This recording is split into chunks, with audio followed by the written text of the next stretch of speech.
मेरा नाम अच्छी है और मेरी उम्र अभी सिर्फ 17 साल है। मैं कॉलेज की छात्रा हूँ।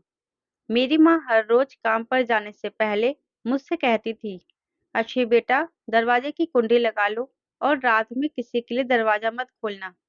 मैं रात भर घर में अकेली रहती थी और मेरी माँ रात में काम पर चली जाती थी। मेरे अकेलेपन पर मेरी माँ को मेरी बहुत चिंता रहती थी। इसलिए वह मेरी फ़िक्र में कहती थी, मेरे नैन नक्श बहुत प्यारे थे, लेकिन मेरी रंगत इतनी गौरी नहीं थी। मैं बिल्कुल अपने पिता पर गई थी। मेरी माँ मुझसे बहुत प्यार करती थी। हमारे घर में बस मैं और मेरी माँ रहते थे। मेरे पिता ने मुझे और मेरी माँ को सिर्फ इसलिए छोड़ दिया था, क्योंकि मैं एक लड़की थी। मेरे पिता बहुत अमीर इंसान थे, लेकिन उन्हें बेटा चाहिए था और जब उन्हें पता चला कि मेरी माँ बेटी को जन्म देने वाली है, तो उन्होंने हमें छोड़ दिया। मेरे माता-पिता की लव मैरिज थी। मेरे पिता मेरी माँ से बहुत प्यार करते थे, लेकिन मेरी दादी और मेरे पिता बेटे की इच्छा रखते थे।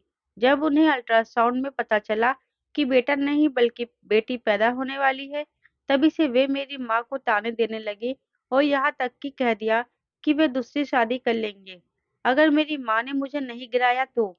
लेकिन मेरी माँ मुझे दुनिया में लाना चाहती थी, इसीलिए मेरी माँ ने किसी की भी नहीं सुनी थी। मगर जैसे ही मैं पैदा हुई, मेरे पिता हमें हॉस्पिटल में छोड़कर चले गए। उन्होंने कभी मुझे पीछे मुड़कर नहीं देखा। मेरी माँ मुझे लेकर मेरे पिता के घर गई थी कि शायद मेरे पिता को हम दोनों पर दया आ जाए, लेकिन उन्होंने हमें घर से निकाल दिया। मेरी माँ के परिवार ने भी हमें अपने घर में जगह नहीं दी, क्योंकि वे मुझे अपशगुनी मानते थे। फिर मेरी माँ ने बहुत मुश्किलों से मेरा पालन-पोषण किया। आज भी वह मेरी पढ़ाई के लिए बहुत मेहनत कर रही थी। वह रात में काम पर जाती और सुबह लौटती थी। कई बार मुझे बहुत बुरा लगता था कि मेरी माँ रात में काम करने जाती है। वह अपना आप मिटाकर दिन-रात मेहनत कर रही है। मैंने कई बार उनसे कहा भी था कि वह यहाँ नौकरी छोड़ दे, लेकिन वह हमेशा यही कहती कि हमारा घर इसी नौकरी से चलता है और मेरी पढ़ाई का खर्चा भी इसी से निकलता है।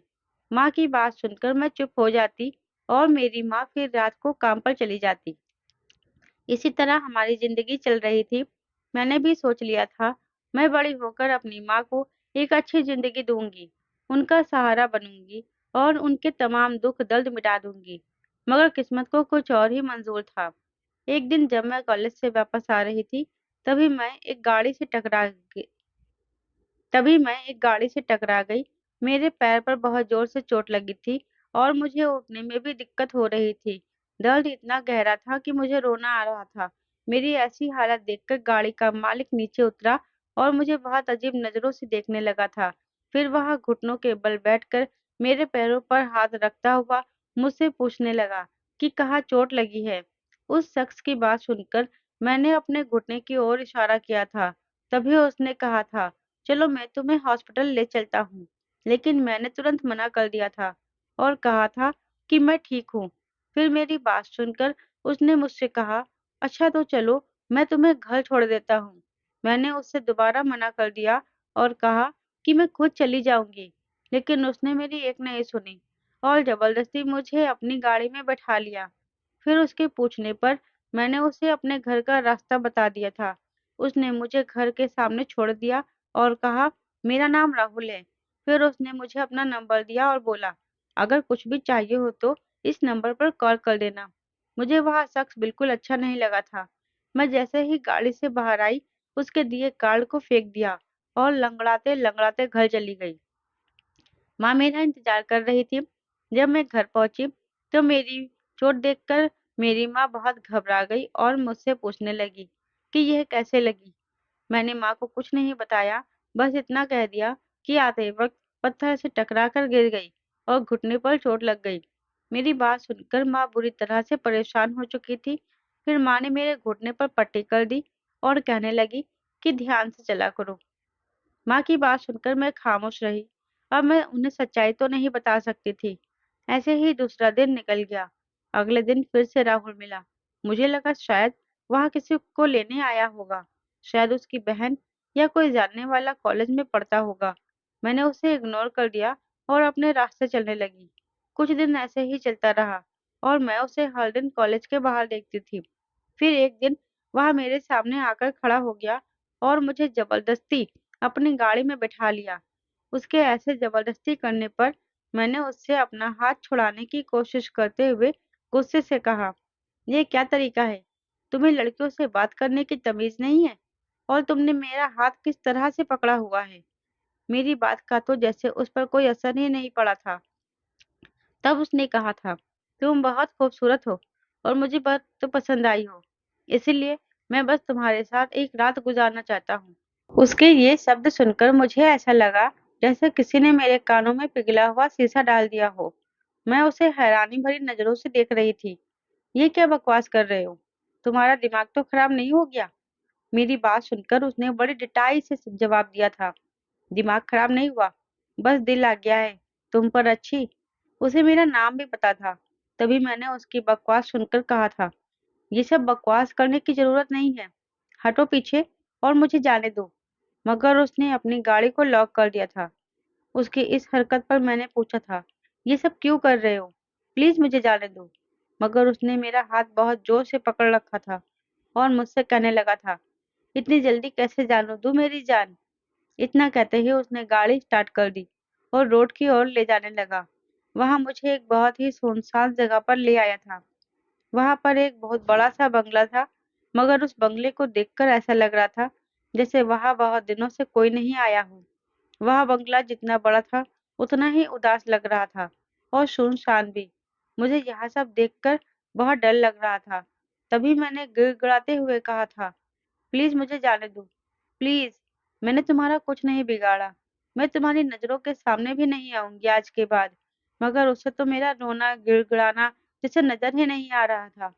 वह मुझे अपने बेडरूम में ले गया और कमरे को लॉक कर दिया। उसने मुझे जोर से बिस्तर पर पटक दिया और मेरे चेहरे को अपने हाथ से छूते हुए कहने लगा, तुम कितनी खूबसूरत हो। मुझे उस वक्त उससे बहुत डर लग रहा था और मैं उसके इतने बड़े बंगले में अकेली थी। तभी मैंने कहा था, देखो ऐसा मत करो। मुझे तुमसे भी और खुद से भी घिन आ रही है। दूर रहो मुझसे। मेरी बात सुनकर वह डटाई से बोला, नहीं रह सकता दूर। कितने दिनों से तुम्हें देख रहा हूँ। तुम्हें अभी भी समझ नहीं आई? रोज तुम्हें देखने आता हूँ तुम्हारे कॉलेज में। मैंने उसे बहुत समझाने की कोशिश की, मगर वह मेरी एक भी नहीं माना। उसने कमरे की लाइट बंद कर दी और मेरे करीब आने लगा। तभी मैंने घबरा कर कहा, अगर तुमको ये सब करना ही है तो प्लीज मुझसे शादी कर लो। मुझे मेरी नजरों में मत गिराओ। मैं ऐसा पाप नहीं कर सकती। मेरी माँ मर जाएगी अगर उन्हें ये सब पता चला तो। मैं उनकी आखिरी उम्मीद हूँ। मेरी बात सुनकर उसकी आंखों की चमक बढ़ गई थी। तभी वह कुछ सोचते हुए कहने लगा, ओके डार्लिंग, जैसी तुम्हारी मर्जी। अब हम शादी के बाद ही ये सब करेंगे। उसकी बात सुनकर मैं अंदर तक शांत हो गई थी। फिर मैंने उससे कहा, तुम मुझे अभी मेरे घर छोड़ आओ, हम कल शादी कर लेंगे। मगर वह मेरी सोच से भी ज्यादा चालाक था। तभी मुझसे कहने लगा, नहीं, शादी हम अभी करेंगे। मैं तुम्हें इतनी आसानी से जाने नहीं दूंगा। आज बहुत मुश्किल से तुम मेरे हाथ आई हो। उसे अपनी बात पर अड़ा हुआ देखकर मैंने कहा था, प्लीज मुझे अभी जाने दो। माँ मेरा इंतजार कर रही होंगी। वो मेरे बिना खाना तक नहीं खाती। तुम उन्हें इतना बड़ा सदमा नहीं देना चाहती। वह अपनी बात पर कायम रहा और कहने लगा, अगर तुम्हें यह पाप नहीं करना है तो तुम मुझसे अभी शादी कर लो, वरना फिर मैं वह करूंगा जो मैं चाहता हूँ। उसके धमकी देने पर मैं डर गई थी। मुझे पता था वह कुछ भी कर सकता है। तभी मैंने उसी वक्त उससे शादी करने का मन बना लिया था। मंदिर आते ही मुझे ऐसा लगा जैसे यह सब पहले से ही प्लान किया गया हो। मंदिर को बहुत अच्छे से सजाया हुआ था। पहले कभी मैंने इस मंदिर में इतनी सजावट नहीं देखी थी। आज अचानक से इतना सजा हुआ क्यों था? यह बात भी मुझे कंफ्यूज कर गई। और फिर उस एक घंटे में मेरी जिंदगी बदल गई। मेरी शादी राहुल से हो गई। मुझे बहुत बुरा लग रहा था कि मैंने अपनी माँ को धोखा दिया था। अपनी माँ का दिल दुखाने वाली थी मैं, मगर मैं भी मजबूर थी। अगर मैं उस शख्स से शादी नहीं करती और ऐसे ही उसकी इच्छा को पूरा कर देती, तो शायद मेरी माँ मर ही जाती। इससे बेहतर था कि मैं उसके साथ शादी करके उसकी इच्छा को पूरा करूं। मुझे अपनी जिंदगी के उस पल से नफरत हो रही थी जब मैं उस शख्स से टकराई थी और उसे अच्छी लग गई थी। शादी की रस्मों के बाद राहुल ने मुझसे कहा था, चलो मैं तुम्हें तुम्हारे घर ड्रॉप कर देता हूँ। उसकी बात सुनकर मैंने सख्त लहजे में कहा था, कोई जरूरत नहीं है, मैं खुद चली जाऊंगी। मेरी माँ मुझे तुम्हारे साथ देखेंगी तो पता नहीं क्या सोचेंगी। मैं उन्हें और टेंशन नहीं देना चाहती हूँ। मेरी बात सुनकर वह लापरवाही से बोला, मैं टेंशन नहीं दे रहा हूँ। ये तो खुशखबरी है तुम्हारी माँ के लिए कि उन्हें बैठे बिठाए मुझ जैसा हैंडसम और अमीर दामाद मिल गया है। उसकी बात सुनकर मैंने गुस्से से उसे कहा था, मुझे अपनी माँ को कोई भी खुशखबरी नहीं देनी है। मेरी माँ को कुछ भी पता नहीं चलना चाहिए। और यह याद रखो, तुमने मुझसे सिर्फ एक रात के लिए शादी की है। उस एक रात के बाद तुम्हारा रास्ता अलग और मेरा रास्ता अलग होगा। मेरी बात सुनकर वह कुछ सोचते हुए खामोश खड़ा रहा था।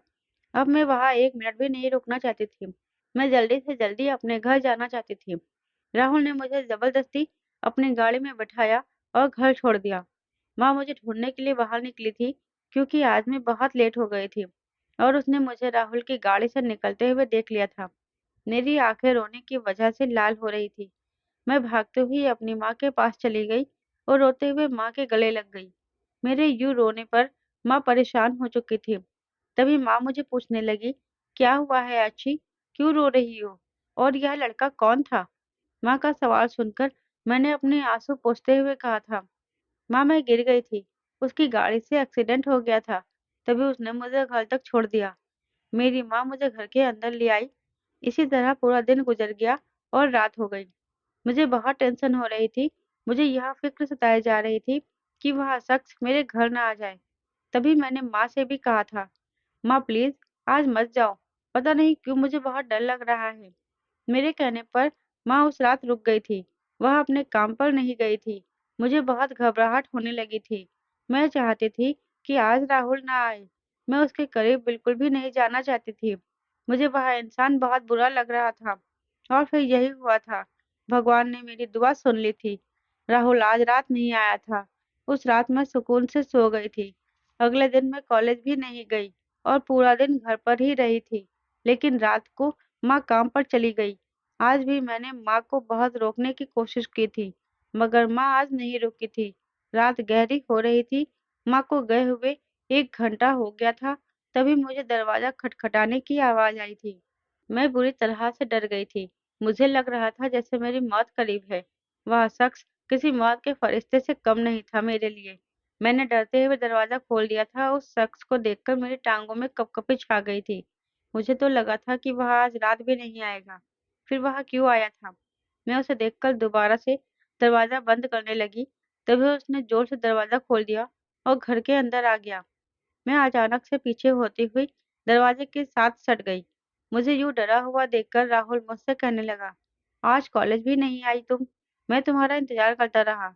उसकी बात सुनकर मुझे गुस्सा आने लगा था। तभी मैंने कहा, चुप कर जाओ, अपनी बकवास बंद करो और यहाँ से निकल जाओ। मेरा गुस्सा देखकर वह हंसते हुए कहने लगा, नहीं, नहीं मेरी जान, आज तो बिल्कुल नहीं। आज तो मुझे अपनी पत्नी के साथ रात गुजारनी है। राहुल की ऐसी बातें सुनकर मुझे बहुत रोना आ रहा था, लेकिन मैंने फिर भी अपने आंसुओं को कंट्रोल किया हुआ था। तभी वह मेरा हाथ पकड़ते हुए मुझसे कहने लगा, चलो आओ, अपने पति के पास आओ।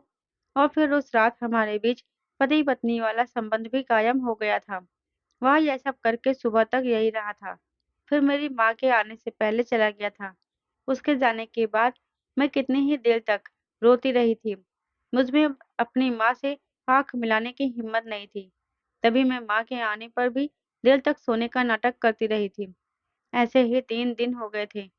मैं 3 दिन से कॉलेज नहीं जा रही थी। माँ जब भी पूछती, अच्छी बेटा तुम कॉलेज क्यों नहीं जा रही हो, तब मैं कोई ना कोई बहाना बना दिया करती थी। मगर आज मैं सुबह उठते ही अपने कॉलेज चली गई थी। मैं बाहर से बहुत नॉर्मल रिएक्ट कर रही थी, लेकिन अंदर से मैं पूरी तरह से टूट चुकी थी। मैं इस दुनिया से कहीं दूर चली जाना चाहती थी, अपनी माँ को लेकर, क्योंकि यह दुनिया हमारे जैसे मासूम लोगों के लिए नहीं बनी थी। आज राहुल कॉलेज नहीं आया था। मुझे लगा कि मेरी उससे जान छूट गई है, लेकिन ऐसा नहीं हुआ। वह उस रात फिर से माँ के जाने के बाद घर आया था। जब मैंने उससे कहा कि हमारी शादी सिर्फ एक रात की थी और अब मुझे तलाक चाहिए, तो उसने मुझे जोरदार थप्पड़ मारा था। उसका हाथ इतना भारी था कि मेरा सर चकराने लगा था। वह मुझ पर चिल्लाते हुए कह रहा था, जब तक मैं चाहूँगा, तब तक तुम मेरे साथ रहोगी। जब मेरा मन भर जाएगा, तब मैं तुम्हें खुद छोड़ दूँगा। उसकी बात सुनकर मैं हैरान रह गई थी। मुझे रोना आ रहा था। तभी मैंने रोते हुए कहा था, ये क्या कर रहे हो? तुमने तो कहा था कि तुम्हें मेरे साथ सिर्फ एक रात बितानी है। अब ये क्या बकवास है? प्लीज़ मेरी जान छोड़ दो। मैं अब यहाँ और नहीं कर सकती हूँ। मेरे मना करने पर भी राहुल नहीं माना था। उस समय भी मैंने चुपचाप उसे अपना आप सौंप दिया था और आज भी वह माँ के आने से पहले चला गया था। 3 महीने तक यही चलता रहा। फिर राहुल अचानक गायब हो गया था। ना तो वह मुझे कॉलेज के बाहर दिखता था और ना ही वह रात को घर आता था। पता नहीं क्यों, लेकिन अब मैं उसके ना आने पर बेचैन होने लगी थी। इन 3 महीनों में मैं प्रेग्नेंट भी हो गई थी। बार-बार उल्टियाँ होती थी। मेरा दिल बहुत खराब होता था। माँ अब सुबह भी काम पर जाने लगी थी। मेरी माँ मेरे लिए बहुत कुछ त्याग रही थी। वह मेरी ज़िंदगी बेहतर से बेहतरीन बनाना चाहती थी। माँ को इतना काम करता देख मुझे बहुत दुःख होता था। मुझे अपने आप से नफ़रत होती थी कि मैं अपनी माँ के लिए कुछ भी नहीं कर पा रही हूँ। उल्टा मैंने अपनी माँ को बहुत बड़ा दुःख दिया था। जब माँ को मेरी हकीकत पता चलेगी, तो ना जाने क्या होगा। यही सोचकर मैं दुखी हो जाती थी।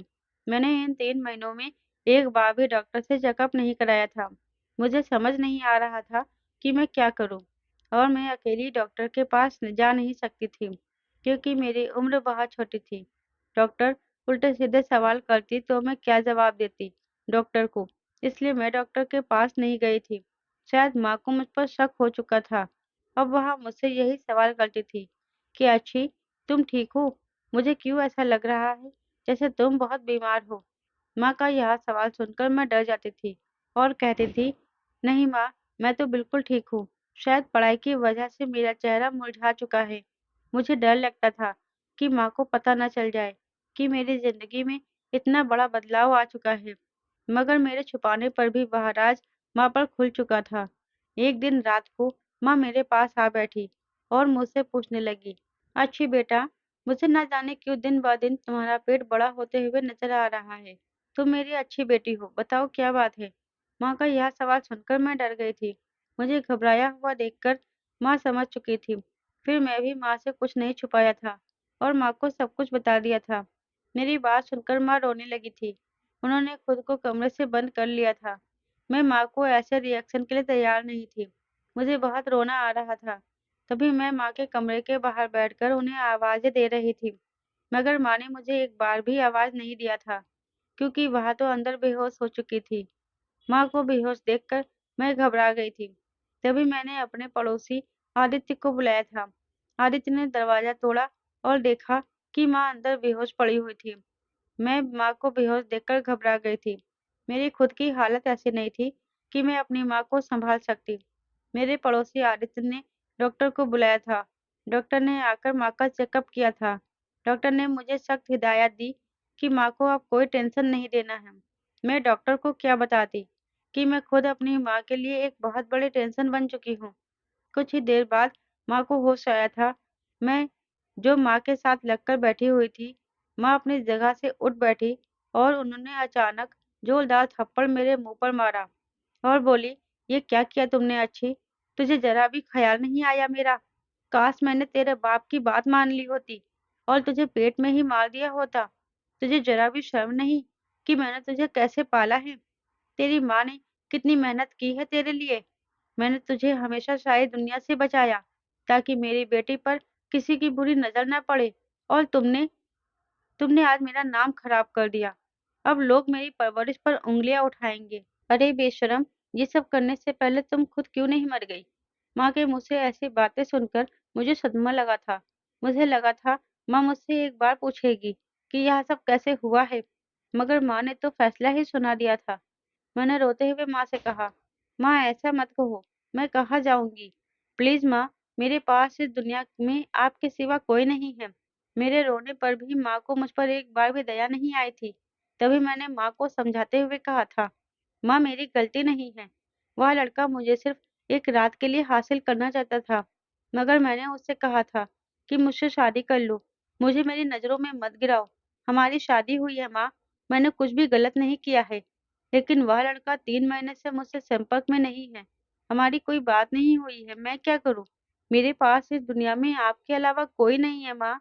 मेरी बात सुनकर माँ मुझसे कहने लगी, ठीक है, मैं मान लेती हूँ, तुम जो कह रही हो वह सच है, मगर मैं तुम्हारी इस मनहूस औलाद को इस दुनिया में नहीं आने दे सकती हूँ, जिसका बाप पहले ही भाग गया है, अपनी गंदगी यहाँ छोड़कर। माँ की यह बात सुनकर मैं बुरी तरह से तड़प उठी थी। तभी मैंने कहा था, माँ ऐसा मत कहो, यह सिर्फ उसकी औलाद नहीं है, मेरी भी औलाद है। मैं इस बच्चे को इस दुनिया में लाना चाहती हूँ। इस बच्चे का अस्तित्व इस दुनिया में आएगा। मेरे मुँह से यह सुनकर माँ गुस्से से कहने लगी, अपनी बकवास बंद करो और चलो मेरे साथ अस्पताल। मेरे लाख मना करने के बाद भी मेरी माँ नहीं मानी थी। वो मुझे अपने साथ हॉस्पिटल ले आई थी। मैं जिस हॉस्पिटल में आई थी, वह हॉस्पिटल शहर का सबसे बड़ा हॉस्पिटल था। मुझे पता था कि मेरी माँ के पास इतना पैसा नहीं है कि यहाँ मेरा ऑपरेशन करवा सके, लेकिन फिर भी वो मुझे यहाँ लेकर आई थी। माँ मुझे जैसे ही डॉक्टर के केबिन में ले आई, तो मैं वहाँ मौजूद डॉक्टर को देखकर हैरान हो गई थी, क्योंकि वहाँ कोई और नहीं था, बल्कि राहुल बैठा हुआ था, डॉक्टर के कपड़ों में मौजूद डॉक्टर के केबिन में। उसे देखकर मैं हैरान परेशान हो गई थी। राहुल, क्या वो डॉक्टर था? लेकिन फिर उसने मेरे साथ इतनी ज़्यादती क्यों की थी? डॉक्टर तो लोगों की जान बचाते हैं, वो तो मसीहा होते हैं, लेकिन उसने मेरे साथ इतनी ज़्यादती क्यों की थी? मैंने उसका क्या बिगाड़ा था? उसने मुझे देखकर ऐसा नज़रअंदाज किया था, जैसे वह मुझे जानता ही ना हो। क्या मैं इतनी जल्दी भूल जाने वाली चीज़ थी? क्या उसे वो रातें याद नहीं आई, जो उसने मेरे साथ बिताई थी? क्या वो सब कुछ भूल गया? मेरी माँ ने राहुल की तरफ देखते हुए कहा था, हमें अबॉर्शन करवाना है। ये सुनकर राहुल बहुत हैरान हुआ और मुझे देखने लगा था। उस समय मैं भी उससे बुरी तरह से बेरुखी से पेश आई थी और ऐसे रिएक्ट करने लगी जैसे मैं भी यही चाहती हूँ कि यह बच्चा इस दुनिया में ना आए। तभी उसने तुरंत ही मना कर दिया और माँ से कहने लगा, सॉरी, हम यह नहीं कर सकते हैं।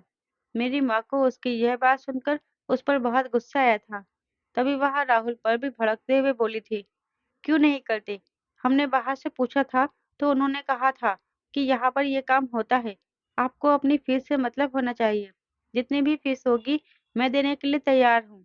माँ की बात सुनकर राहुल अपनी जगह से उठा और मेरा हाथ जोर से पकड़कर मुझे ऑपरेशन थिएटर में ले गया और माँ को अंदर आने से मना कर दिया। राहुल के यूं हाथ पकड़ने पर मुझे बहुत गुस्सा आया था। तभी मैंने उसे जोर से चिल्लाते हुए कहा था, हाथ छोड़ो मेरा। मैंने बहुत जोर से उसे खुद से दूर ढकेला और अपना हाथ छुड़ाया था। राहुल के सामने मैं ऐसे रिएक्ट कर रही थी कि उसकी बातों से मैं बिल्कुल भी नहीं डरी थी। मेरी बहादुरी देखकर एक पल के लिए वह भी हैरान रह गया था, मगर फिर उसने जो भी मुझसे कहा, वह मुझे बहुत दुखी कर गया था। उसने मुझे मेरी माँ को नुकसान पहुंचाने की धमकी दी। ये सुनकर तो मेरा दिल दहल गया था।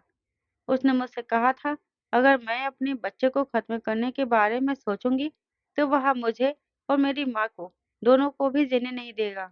उसकी धमकी सुनकर मैं खामोश हो गई थी। तभी मैं ऑपरेशन थिएटर से बाहर निकल आई थी और अपनी माँ का हाथ पकड़कर कहा था, माँ मुझे यहाँ से अबॉर्शन नहीं करवाना है, चलो यहाँ से। फिर हम दोनों अस्पताल से घर वापस आ गए। अगले दिन राहुल ने मेरे घर पर हर जरूरत की चीजें भेज दी। उस समय माँ घर पर नहीं थी। राहुल ने मेरे लिए कपड़े, फल, सब्जियाँ और बहुत सारी अन्य चीज़ें भेजी थी। उसने एक मोबाइल और एक सिम भी भेजा। मैंने मोबाइल ऑन किया तो उसमें सिर्फ एक ही नंबर था। मैंने उस नंबर पर कॉल किया तो राहुल ने कॉल उठाई। तभी मैंने उससे पूछा था, ये सब क्यों भेजा है तुमने? मेरी बात सुनकर राहुल ने कहा था, ये तुम्हारे लिए नहीं भेजा है, अपने बच्चे के लिए भेजा है और उसकी माँ के लिए। मैं चाहता हूँ मेरा बच्चा अच्छे माहौल में रहे। कुछ ही दिनों में मैं तुम्हें किसी अच्छी जगह पर शिफ्ट करवा दूंगा। मैं तुम्हारे लिए एक मेड भी रख दूंगा। उसकी यह बात सुनकर मैंने गुस्से में कहा था, मुझे इन सब की चीजों की जरूरत नहीं है। मैं कल ही जाकर अबॉर्शन करवा लूंगी। न बच्चा रहेगा और न ही तुम्हारा इतना खर्चा होगा। मेरी बात सुनकर राहुल ने गुस्से में कहा था, मेरा बच्चा इस दुनिया में जरूर आएगा और तुम कुछ भी नहीं कर पाओगी। मैं उससे ज्यादा बहस नहीं करना चाहती थी। तभी मैंने कॉल कट कर दिया था।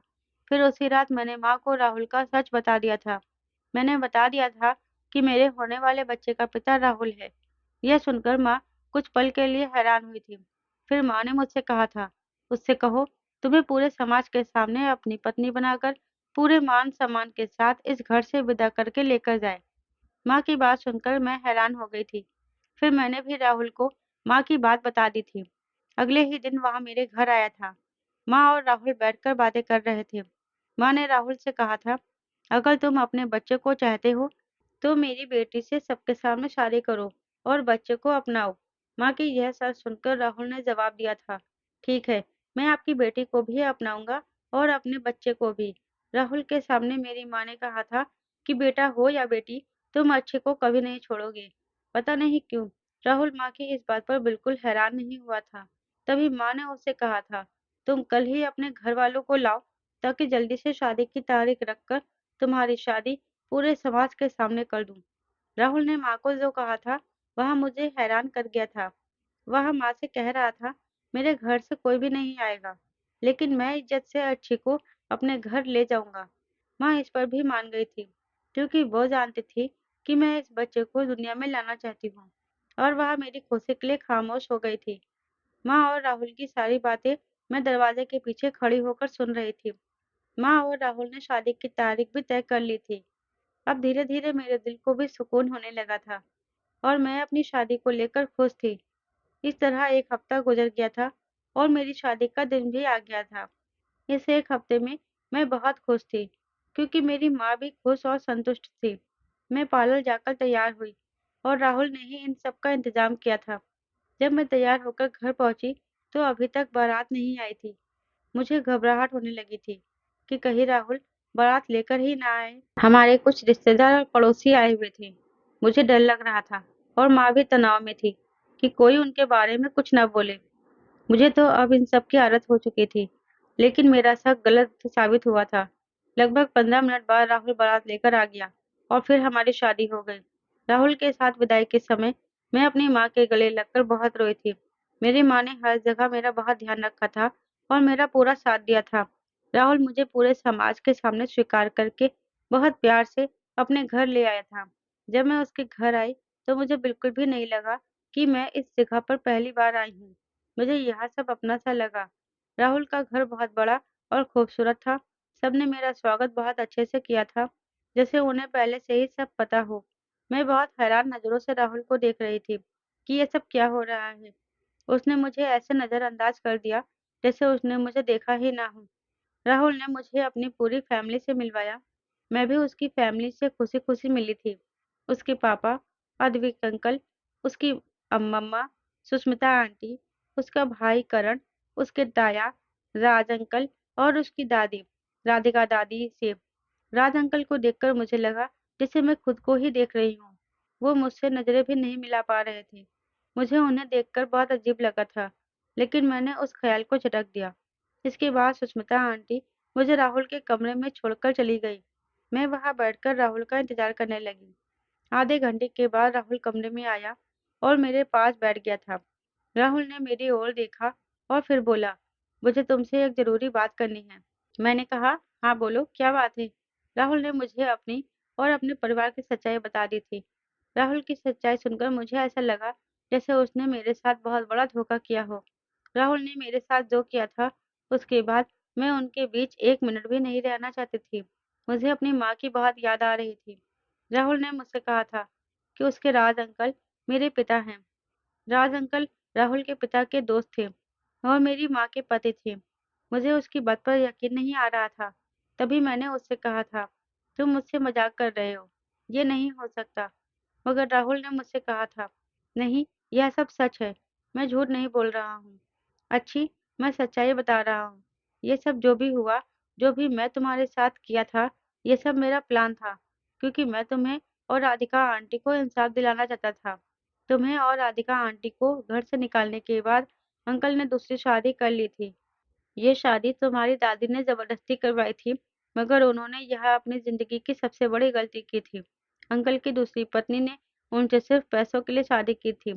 राज अंकल की दूसरी पत्नी ने 10% हिस्सेदारी लेकर तलाक ले लिया था। तब से अंकल बुरी तरह डिप्रेशन में चले गए थे। वह तुम्हें और आंटी को बहुत याद करते थे। कई बार तो मैंने उन्हें तुम्हारे लिए रोते हुए देखा। तभी मैंने सोच लिया था कि मैं तुम्हें और आंटी को घर वापस लाकर ही रहूँगा। राहुल की सारी बातें सुनकर मुझे अपने पिता पर तरस आने की बजाय गुस्सा आ रहा था। तभी मैंने चीखते हुए कहा था, शट अप राहुल, बस करो। मैं और मेरी माँ ने उस आदमी की वजह से बहुत कुछ सहा है। तुमने जो कुछ भी किया है, वह उसी आदमी की वजह से किया। तुम्हें जरा भी परवाह नहीं थी कि यह सब मुझे कितना दुखी करेगा। मेरी माँ मर जाएगी। यह सब सुनकर तुम्हें बिल्कुल भी शर्म नहीं आई और अब तुम चाहते हो कि मैं तुम्हारे अंकल को माफ कर दूं।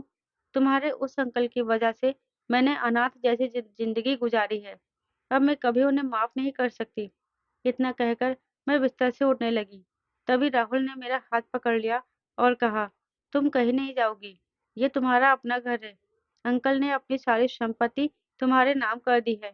इन सब चीजों पर तुम्हारा और आंटी का हक है। तुम्हें अपना हक नहीं छोड़ना चाहिए। राहुल की बात सुनकर मैंने गुस्से से उसे कहा था, मुझे कोई हक नहीं चाहिए। अनाथों जैसी जिंदगी गुजारने के बाद अब तुम मुझे अपना हक लेने के लिए कह रहे हो। जब मुझे और मेरी माँ को इस घर से निकाल दिया गया था, तब मेरे पिता कहाँ थे? तब वह कहाँ थे जब हमें उनकी सबसे ज्यादा जरूरत थी? मैं गुस्से में राहुल का कॉलर पकड़कर जोर जोर से बोल रही थी। तभी मेरे पेट में एक तेज दर्द उठा। मैंने अपना हाथ पेट पर रखा और जोर से चीखी। फिर मैं बेहोश हो गई। जब मुझे होश आया तो सब लोग हमारे ही कमरे में थे। राहुल के मम्मी-पापा, मेरे पापा, सब लोग थे। मैंने रोते हुए राहुल से पूछा था, मेरा बच्चा कैसा है? अब मुझे समझ आ गया था कि दुनिया में माँ के लिए उसके बच्चे से बढ़कर कुछ नहीं होता। मुझे भी एहसास हो गया कि मेरी माँ मुझसे इतना प्यार क्यों करती थी। बच्चे को खोने के डर से मेरा दिल बहुत काँप रहा था। मैंने राहुल से कहा, बताओ ना, बच्चा कैसा है? मेरी बात सुनकर राहुल ने जवाब दिया, अच्छी, सब ठीक है। बच्चा और तुम दोनों बिल्कुल ठीक हो। डॉक्टर ने कहा है कि तुम्हें तनाव नहीं लेना चाहिए, इसलिए कुछ मत सोचो, सब कुछ नॉर्मल है। तभी मैंने रोते हुए राहुल से कहा था, मुझे मेरी माँ के पास जाना है, मैं यहाँ नहीं रह सकती, प्लीज मुझे घर छोड़ाओ। मुझे जिद करता देख राहुल ने कहा था, अच्छी प्लीज, अभी तुम आराम करो, इस बारे में बाद में बात करेंगे। राहुल मुझसे बात कर ही रहा था कि पापा की आवाज कमरे में गूंजी थी। पापा मुझे देखते हुए राहुल से कहने लगे थे, तुम यहाँ से जाओ, मुझे अच्छे से बात करनी है। पापा के एक बार कहने पर राहुल कमरे से बाहर चले गया था। तभी पापा मेरे पास बैठ गए और मुझसे बहुत माफी मांगने लगे। मेरे पापा अपने किए पर बहुत शर्मिंदा थे। उनके यूं रोने और माफी मांगने पर मेरा दिल भी नरम पड़ गया था और मैंने उन्हें माफ कर दिया, क्योंकि मैंने कहीं सुना था, माफ करने वाला जुर्म करने वाले से ज्यादा बड़ा होता है। फिर मैंने माँ को भी मना लिया और उन्होंने भी पापा को माफ कर दिया। 6 महीने बाद मेरी एक बेटी हुई। उसके जन्म पर मेरा पूरा परिवार बहुत खुश था। पापा को तो मानो नई जिंदगी मिल गई थी। सबने मेरा और मेरी बेटी का बहुत अच्छे से स्वागत किया था। मेरे पापा मेरी बेटी से बहुत प्यार करते थे। वह हमेशा अपने नाना के साथ खेलती थी। पापा उसे देखकर कहते थे कि मुझे दोबारा मेरी बेटी मिल गई है। मैं दोबारा से जवान हो गया हूँ। पापा को देखकर मुझे लगता ही नहीं था कि मेरे पापा वही हैं जिन्होंने मुझे स्वीकार करने से इनकार कर दिया था। राहुल भी अपनी बेटी को बहुत प्यार करता था। मैं जो अपनी बेटी पैदा होने पर डर रही थी कि ना जाने मेरा परिवार और राहुल का परिवार मेरे साथ कैसा बर्ताव करेगा, मगर अब सब कुछ मेरी सोच से विपरीत हुआ था। राहुल अपनी बेटी को देखकर खुश होते हुए कहता था, बेटियां बोझ नहीं होती, यह तो बस हमारे समाज की सोच है। भगवान बेटी तब देता है जब वह हमसे बहुत खुश होता है। बेटियां तो भगवान का आशीर्वाद है। राहुल की बात सुनकर मेरा मन अंदर तक शांत हो जाता था और मैं मुस्कुरा देती थी। जो भी था, मेरी जिंदगी बहुत अच्छी थी। हर अंधेरे की बाद नया सवेरा होता ही है। दोस्तों, उम्मीद करती हूँ आपको मेरी कहानी पसंद आई होगी। कहानी पसंद आई है तो वीडियो को लाइक और शेयर करें। चैनल पर नए हैं तो चैनल को सब्सक्राइब जरूर करें। साथ ही बेल आइकन को प्रेस करें जिससे वीडियो की अगली अपडेट सबसे पहले आपको मिले।